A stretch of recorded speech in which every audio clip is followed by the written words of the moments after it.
বন্ধুরা, আমি একটা সহজ হিসাব মেলাতে পারি না।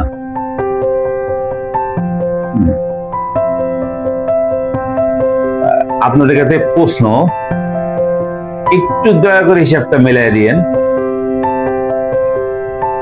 অবশ্যই এই বিষয়টা সবাই মেলাতে চায়, কিন্তু আসলে চায় না।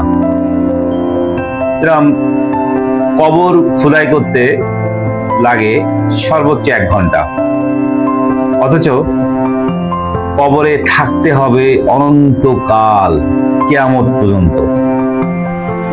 আবার এদিকে দেখেন, বাস্তব জীবনে অট্টালিকা তৈরি করতে লাগে 5 থেকে 6 বছর। বিশাল আবাসস্থল, বিশাল বিল্ডিং, কিন্তু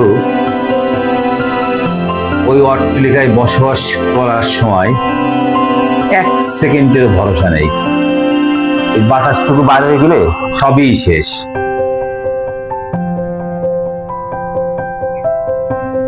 কিসের গর্ব করি আমরা? টাকা, গাড়ি, বাড়ি, সন্তান, স্ত্রী, কেউ থাকবে না পাশে। মৃত্যু হলেই সব শেষ।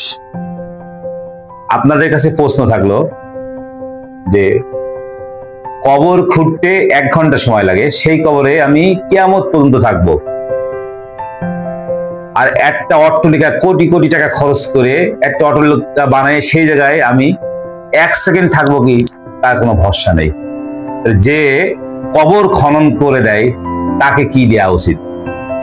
ধন্যবাদ সবাইকে।